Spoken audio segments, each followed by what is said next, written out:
What does it take to build a global Web3 audience and community? We are going to speak to one of the people driving this movement in a real new way, incorporating NFTs into media and really transforming what it means to be part of this community. He's had people like Tim Ferriss on his show. Tim Ferriss wanted to do an NFT drop and went onto his show in order to talk to his audience and really building something what I think is quite special. It's none other than Ryan Carson, investor, father, dad, and Web3 enthusiast, who we have on today's show. So you're in for a treat. But before we bring him on, my fellow co-host and friend, Stanley, welcome to Goats and the Metaverse. My man, how are you? Living the dream. Excited for the show. Excited to talk to Ryan. Excited for the market. Excited about everything. Life, baby. More life. You really do get more excited as the green arrows go up and up. As long as they keep coming code, your green. enthusiasm, everything. It is true. It is true. So let's do it. Let's stop talking. Let's talk to Ryan. Let's find out what one of the more interesting people in the Web3 space has going on. And welcome to the show, Ryan. How you doing, bud? Hey, good to be here. Fun intro. Appreciate that. Excited to chit chat. Love talking shop. You got the voice. You got like the voice for radio. Hey, thank you. Like, hey. I wish I could take credit. I just was born this way. Ryan, you don't really need much introduction, but for those who don't know you yet, Ryan has a pretty illustrious past, has been the COO of Proof.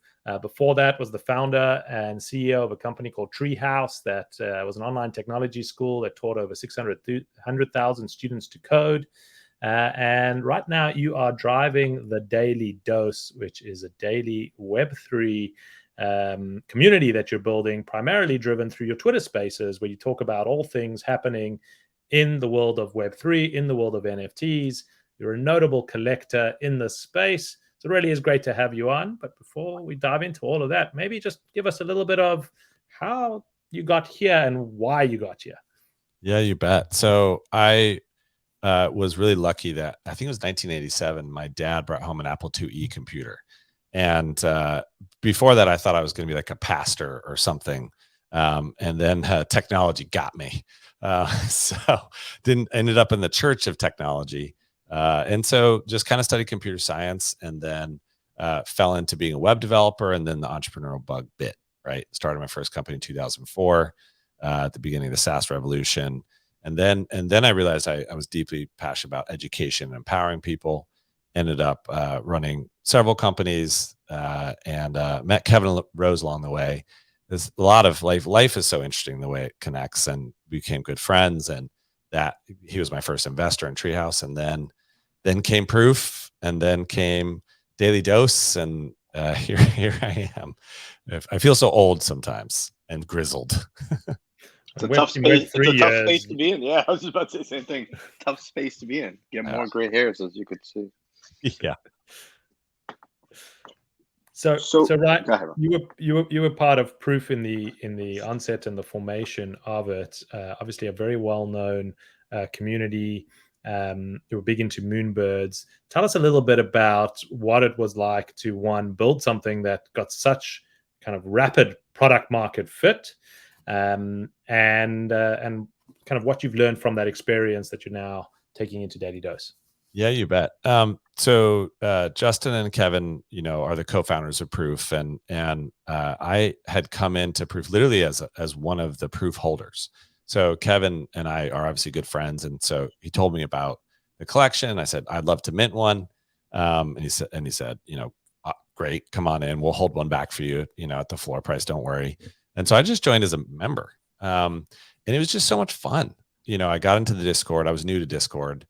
And my kids made fun of me because they said I was a full-time Discord mod. And I laughed about that, and just had fun, at the beginning of that community. It turns out what I think is my superpower is building community. I love it. Like I just feel full of energy when I think about community. And I think I just love people, and there's something about it. I don't know. It lights my fire. So I just kind of do that. So inside the Proof Discord, I started connecting people, doing little fun VCs, chit chatting to everybody. And then I realized, gosh, I'm kind of doing this full time because Treehouse had been acquired, and I was looking for the next thing. And then I pinged Kevin. I was like, you know what? Why don't I join you all as COO and help you boot it up? As kind of the first employee. And he said, let's go. So we just started building, and I don't think any of us knew how big it was going to be. We thought this is going to be a fun club for people who are passionate about collecting NFTs. It's a great podcast. It's going to be a nice community. And Kevin has a really good ability to see the future. He's spent decades building a community around him, building credibility around him, and it's really easy to launch something when you've got such a powerful founder like that, right? So we just kind of started working, right? Then Kevin had the idea for Grails season 1. He used his amazing connections, to pull in artists like Tyler Hobbs and Dmitry Cherniak and Larva Labs, right? So when we did Grails 1, everyone's like, wow, we should pay attention. And then Kevin and Justin and I did an offsite in Mexico, and Kevin said, it's time to expand the community. It's time to do a PFP. And so we came up with the idea of owls, and then someone said Moonbirds. I think it was Justin, and it was started, right? So we didn't think it was going to be a big deal. We thought, okay, this is going to be a fun collection. We're going to work hard. But the timing was right. The market was right. The team was right. Everything was right. And it was really lightning in a bottle. And it was just so much fun to be a part of that. And was that your first exposure to Web3? Was kind of It was the first project I was a part of. So I came into I mined my first Bitcoin in like 2012. And I lost the machines. I have no idea where they are. And then, started buying Bitcoin on Mt. Gox, lost that all. And then, I was just running Treehouse. And then Kevin said, hey, Ethereum, like, this is interesting. You should check it out. I think this was probably like 2019, maybe. I can't remember exactly. And then as a computer scientist, like I was fascinated by, a global ledger that's not controlled by anybody and is immutable. And so I started playing with Ethereum, but didn't understand the potential yet. And then the moment that changed was again, listening to, it was called Modern Finance. There was the podcast before Proof was a podcast. And a DC investor talked about NFTs. And when he explained that every asset on earth is going to be tokenized and put on the blockchain, I was driving my car and I literally had to pull over because I knew, oh my God, this is going to change everything. And so that was the moment I went in, and then I started messing around with NFTs. Like my first NFT was Garbage Pail Kids, which was literally a pile of garbage. It's on wax, which I couldn't even figure out. Like, what is this? Is this a blockchain? Like, I'm not even sure how to. And then then I was like Deadfellows, so I bought some Deadfellows, and then bought a couple Woodies, and then was able to get a couple clones, and then I was like, oh my God, this is fun. So by the time I joined Proof, that was kind of December, and it was off to the races. So that's how I got there. And now you have a daily show that covers all things Web3. So you went from, purveyor to collector to now all in producer in the space in a very short period of time. Tell us about the Daily Dose. Tell us about that community and what you're trying to do there. Yeah. So, the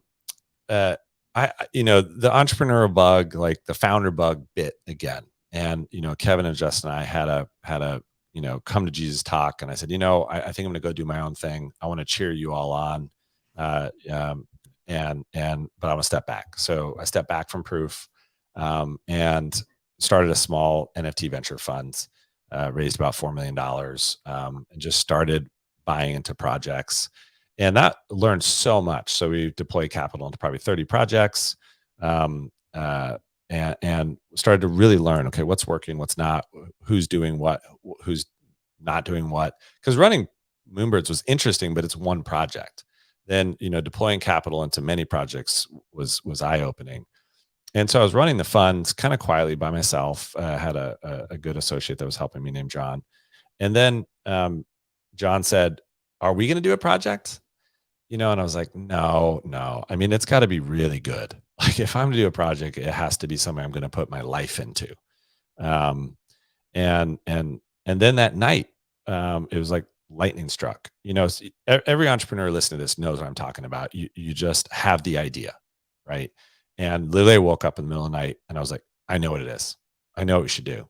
And it was this idea I thought could fundamentally change some of the dynamics of the industry. And I was like, we got to do it. And then at that point, it was like, okay, because it benefits the fund. It's kind of it all kind of works. And so then it was like, well, how do we do the allow list? And then I remembered G Money did POAPs for Admit One. And I was like, what a genius idea. Like it's a real way to build a community leading up to a mint.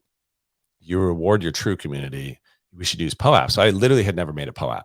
So I Googled it. I went to the site. I'm like, I think you fill out this form, and I made my first POAP. And then we thought, well, let's do a daily show about the market, because we talk about the market every day. Like, why don't we just do it live on Twitter Spaces? That's valuable information. That'll be fun. And then why don't we drop the POAP on the show? And so we did the first NFT Daily Dose was the name of the show. And I did it in my car in a cab on the way home from the airport. And I said, hey, y'all, we're going to do like a POAP. So download the app. And like, if you collect these things, then you'll get on the allow list for this future project that we're doing. And there was 500 people, I think, in the space. We did 10 POAPs. Everybody had fun. And then fast forward to today, we did the Daily Dose, and we had, 3,000-4,000 people live. And then, with replays, you end up getting 5, 6, 7, 8,000 listens to a daily show. It's mind blowing. And so I think the goal is, let's create a community and give value. Like, show up to the show because you want to be educated, you want to be inspired, you want to be connected, and maybe you get a POAP. And that POAP may be worth something in the future, but come for the show. And we just try to be inclusive and friendly and welcoming, and I guess people like it. And so our vision is that the Daily Dose community is actually bigger and it lives longer than the mint. So I think we'll end up having probably hundreds of thousands of people in the Daily Dose global community. There's Daily Dose Spanish, Daily Dose German, Persian, French, and these are all driven by the community. So it's been a blast, and I feel very fortunate. So what is the mint, Ryan? Like, what is you want the secrets? Yeah. No. Alpha. But, I mean, this is an alpha show. No. So I'm just if I listen to a show, I get a POAP, right? And then after a certain amount of them, does everybody get on the allow list? Because I'm assuming there's now more than how many POAPs were. I'll explain. So we've minted 136,000 POAPs now. Okay. That's a big number. Well, I guess. I mean, it's kind of bonkers. Like, but here's how the way it works. So the collection is only 1,000.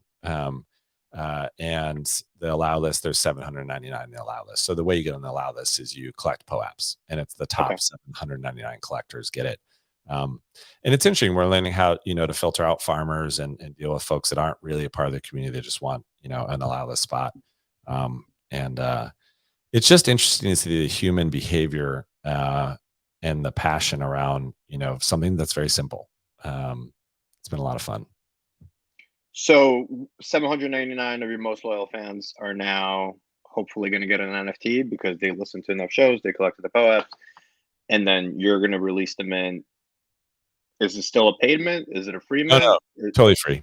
Totally free. You get it. Obviously, there's going to be some sort of secondary action on it. They could choose to sell it. They could choose to keep it. Is there any sort of utility that is technically being offered right away, or it's, hey, we're building, we'll take it?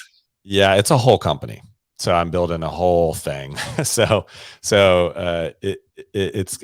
different. It's not a normal NFT project. And so that'll all become more clear. But yeah, it's a whole company, and holding NFT will unlock all sorts of interesting things. So that's the goal. But what's interesting is I think actually the Daily Dose community is going to be more powerful and larger than I ever could have imagined. And so by creating a global community with spaces across the globe and then IRL events supporting each of those Twitter spaces, I think we're going to build this kind of friendly, welcoming Web3 community that if anybody hears about Web3, they'll end up on the Daily Dose. That's the goal. I love that vision, and I want to double click on that. But before that, really just want to talk about, you mentioned G Money and using POAPs as a way to seed his community and get everyone into Admit One. And he's obviously doing great things now with 9DCC, and that community is very strong and very active. And what you're showing here again is really the thesis that a lot of people have been speaking about in Web3, and how you reward your early believers, your early community members, people who have engaged with you or your product, your first listeners. You claim 10 POAPs. That is a real kind of sign of, I was here, I did this, and I was one of the first people in this community. And it's permanent. It's on the blockchain. It can never be taken away. And you never know, that may be worth nothing in the future. But at least there is this now mechanism to reward that type of commitment and behavior from people. And you've got people coming back day in, day out, listening to the show, contributing, like you just said, now starting to put it into Spanish, putting it into different languages. The interaction between a person who's just like listening to CNN as an example, or watching the news, and now I'm an owner. I am part of this journey. I'm part of this community. It really changes how people interact with media. And I think you said that when you started introducing the POAPs, you went from like 1,000 listeners to 4,000 almost overnight when you added that incentive layer. Do you think that we're just going to start seeing like POAPs for everyone? Every single piece of content is going to be linked to an NFT, and it's just going to become oversaturated with this type of approach? It could, and I think we're already seeing a lot of Twitter Spaces, copy the strategy, which is exciting and interesting. And but you've got to. There has to be a valuable mechanism. It doesn't work just to give somebody an NFT because they do something. You have to want to build towards something. So a lot of it is in the magic around saying, "Hey, we're all together. You're collecting. That's leading towards something, and it has to be something worth having." And so all of those are those ingredients that you got to sprinkle in to actually get the kind of engagement that you really want. But you know what? Like, all you have to do is back up and say, am I actually taking care of my community? And it's actually as simple as that. Am I really trying to reward them or not? Or am I trying to trick them or engagement farm them? And I think if you're genuine and you're building something that's genuinely valuable, it's actually pretty straightforward. But you got to have what is the valuable thing that you're trying to reward your community with.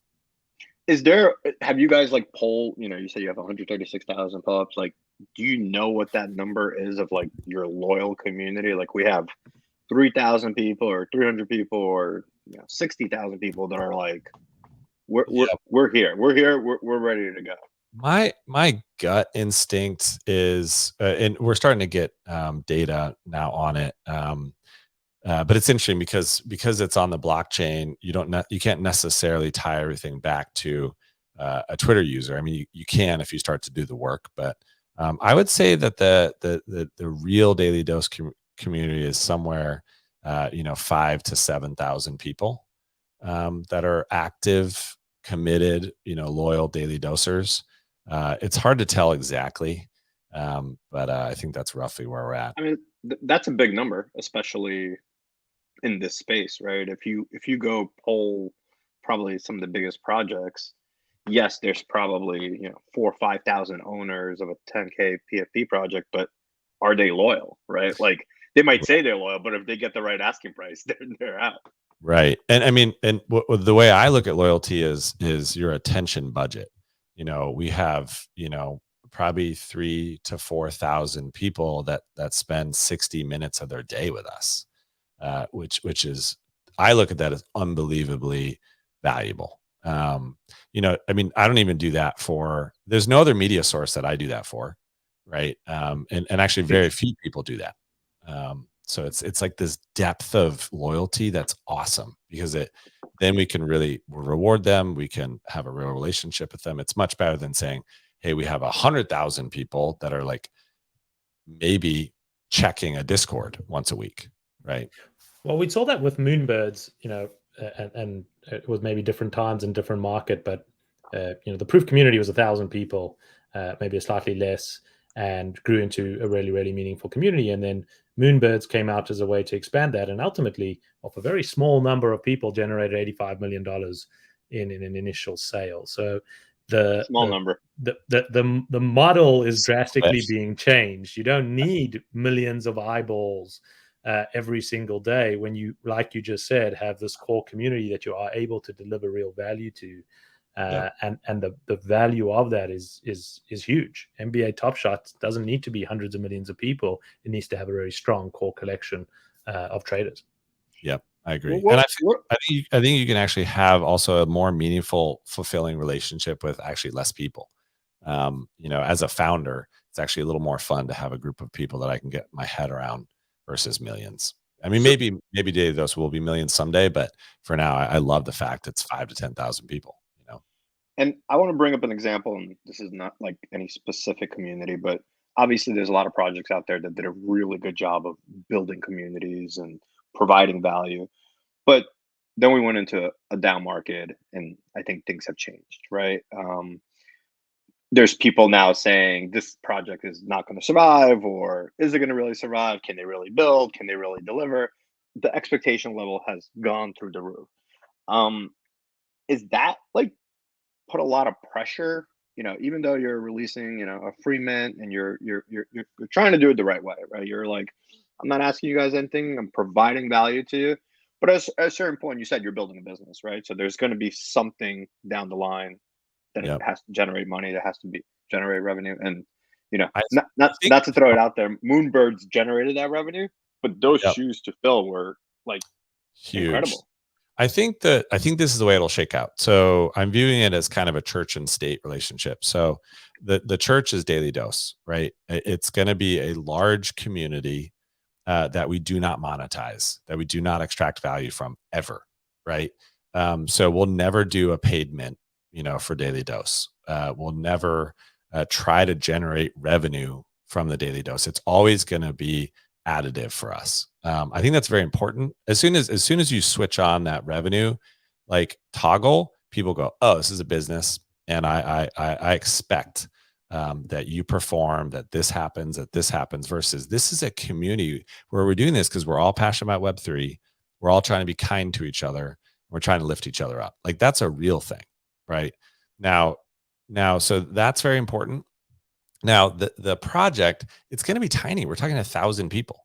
Like, the community that we're building for the project is going to be a small subset of the Daily Dose global community, right? And the Daily Dose community is not going to have a floor price. Like there's not going to be an NFT attached to the Daily Dose. So the beauty of that is we're not attached to this frustration or excitement around a skyrocketing floor or a crashing floor, or an asset that we all want to see go up. Like you could be an MFer, you could be a punk, you can be a nobody in the NFT world, and you can be a Daily Doser. Like you're welcome here, right? And whereas as soon as you attach a token to a community, it's really tough. Like it's a stock ticker. That has that feeling. So I think long term, my goal is to build this meaningful global additive community called Daily Dose. And then there'll be this smaller project that hopefully generates a bunch of revenue that will probably fund some of the things Daily Dose is trying to do. And then the Daily Dose community gives us this wonderful attention funnel that is helpful when we need it, but it's never extractive. I think that's the way this will shake out. And none of it will work unless I actually want the Daily Dose community to be genuine and real. If it's some secret thing I'm doing to actually extract value, it will evaporate. The community will fall apart. Yeah. Yeah. People aren't dumb. People aren't dumb. That is true. Maybe you can fool them once, but not again. 3 times. You could fool them 3 times. They're not is it 3 times? Is that the magic number? Let's go for 0. Let's fool them 0. Let's fold in zero. So Ryan, if people listening to our show today, is it too late for them to start collecting POAPs and join the community? Is that, No, you've got 130,000 POAPs that like this the ship sail? absolutely not. No, absolutely not. There's still time, I believe, to get on the actual allow list for the project, but I truly believe that actually the most valuable thing is not going to be that. I think it's being a part of the Daily Dose community, a community that's inclusive, that's friendly, that's supportive, that you actually build real friends in, that's not attached to a price of a token. Now, I think there will be fun things that will happen if you keep collecting POAPs. And they're not going to be generational wealth things, but they're going to be fun things. And I think people should stick around and build those relationships. So before we let you go, and we have to ask, you have a fund, you're obviously studying the market, alpha. Give us your like 3 favorite projects. Give us like two OGs and maybe something that not everybody's paying attention to. I mean, I think it probably says something that my PFP is a punk. Like I feel like there's just a couple projects that feel actually stable and reliable and good long-term bets. And I just think punks fits into there. Right. So clearly punks, I think I actually own very few NFTs personally because I don't want there to be a conflict of interest between the fund and me. So I own the punk personally. The fund doesn't own any punks. So bullish on punks. I mean, clearly Yuga, like no matter what anybody says, I mean, Yuga is here to stay. And they're just a monster. Like, and so that's starting to feel like, wow, I just wish I could throw all my money into that. But I always feel like I missed it. And so I constantly I don't think so. No, I haven't, but you always feel like that. So those big ones I feel safe with, and there's a lot of small ones. I mean, I hope this doesn't feel like inside baseball, but I obviously bullish on runners, and I am a holder, right? So, to clear, I'd say I have a big bag there, but yes, I believe in the project. So there's a lot of good indie projects like that I believe in. And so, deploying capital there, a good one that I think has going to be a real business is Pudgy. Like Luca is a monster of an entrepreneur. So you look at kind of a couple projects like that, and I pattern match on the founder. So that's what I'm thinking. I am also holding back some of our capital and keep it in dry powder, to deploy probably Q2. So a couple things I'm thinking about. I'm not a trader, so no one should listen to me if they want to trade things. I'm a long-term holder. And do you think, you say you're deploying capital, like you think that is coming into projects that already exist, or you think there's new stuff that's coming out that is going to kind of blow our minds? I think it's both. I am deploying capital into newer projects, but I would also like to get into projects, before they mint. So I'm starting to work very hard at being super early, and making those, wider, but earlier bets. But like the banner said, no, this is financial advice, right? I mean, we don't know what's going to happen with macro or any of these assets. We're all guessing. But betting on good founders with experience that are fully doxed, that have a plan, I think is a good founding strategy for us. One last question before I let you go, and I promise you this last one. How early are we? Oh my God. Yeah, we're just we haven't even got into the stadium, right? I mean, we're not even in the first inning. It's just, we're so early. I think the kind of mechanisms we're seeing by rewarding people with POAP like structures, this idea of proof of attendance, true rewards, rewarding communities long term. I just think the whole world is going to change. Every business is going to have this in their playbook. Everybody. That's going to be a huge trend. And then when you tie that into AR, VR, we're so early. Maybe we're too early. Maybe. So we'll see. Better early than late is what I always say. Ryan, how do people follow you, find out more? Where should they look? Twitter's great. I live and breathe on Twitter. So at Ryan Carson, come say hi. I'm super friendly. And then pop by the Daily Dose, like every weekday, 10:30 a.m. Eastern. Come on by. It's a lot of fun. Cool. You Well, heard- we heard- appreciate you, having you on the show. You got some alpha there. And we'll see everybody again here next week. Thanks for watching, everybody. Appreciate it. Have a good one.